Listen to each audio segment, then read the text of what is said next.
Well, this happened on Tuesday, November the 5th. It was actually my afternoon route. So I was taking the kids home and I was driving up 65 north and my regular route and getting off at the Montgomery Highway exit. And when I was taking the off-ramp off, some of the boys around this boy, who's a 7th grader, started yelling, he's choking and he can't breathe. So at that point, I told some of the kids I had some water in a pouch. I was trying to give it to him to get to them, but one of the students gave him water, and I was hoping water would rinse this food that was stuck in his throat out.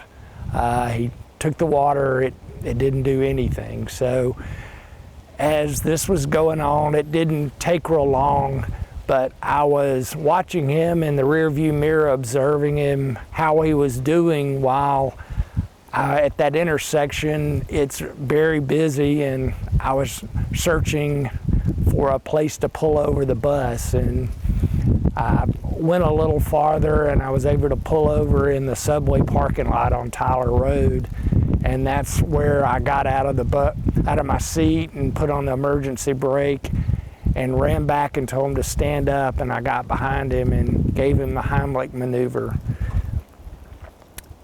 And I had to do it about 4 times to dislodge the food that was stuck in his throat. And at that point, he started coughing really hard, obviously outward, so I knew his airway was open. And then I just checked on him and asked him, and I knew he was fine because he started breathing normally real quickly after that.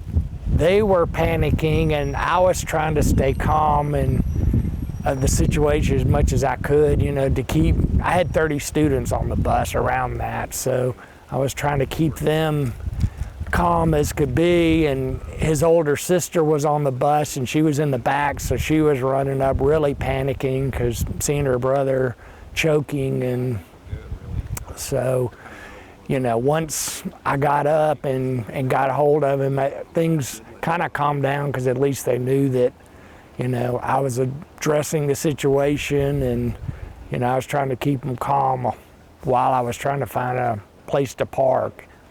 If the situation would have gotten really bad, I would have just hit the lights and stopped the bus right in the middle of traffic. I didn't want to do that, and unless it was just an emergency and he was going to pass out or something. But he was not obviously doing great because he couldn't breathe, but I had enough time to pull over and get the bus out of traffic, so I didn't have to worry about that. Probably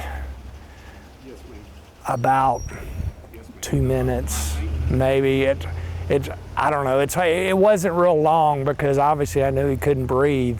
And so I was just panicking in my mind, but trying to stay calm, with all the students panicking and shouting he can't breathe, and, it's starting to get a little loud on the bus because everybody was worried for him. So, but guesstimate maybe about 2 minutes. It might have been less than that. I don't know. I mean, it just took me a short period of time to find a place to park, and then I could address the situation.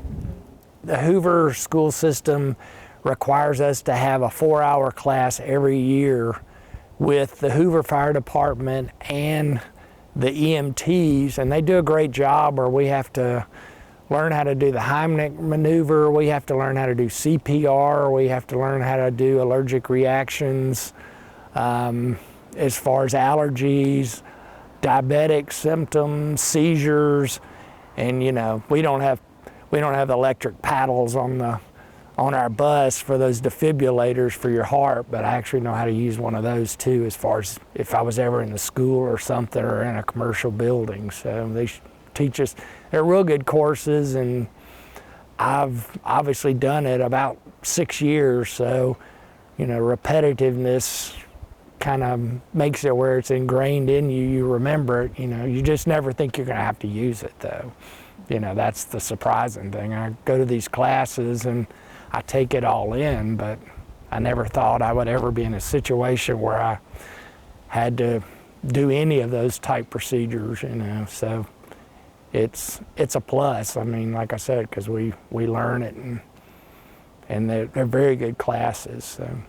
Well, I mean, I was trying, like I say, to stay calm, and you know, and it felt great afterward when I heard him have a hard cough after, guesstimate, the fourth Heimlich maneuver that I used on him. You know, I knew then when he just started coughing really hard, and the fact that it was coming out, I knew the situation had just changed. So it made me feel real good, and you know, and it calmed everybody down on the bus too. So, and then I just checked with him and, you know, said, you know, are you okay? He said, yeah, I'm fine. And then I just continued and dropped all the kids off at their bus stops, because it was before the first stop. So, you know, it just continued my route. But no, it felt great. And, you know, I thank the person above. I think they were watching out over me, and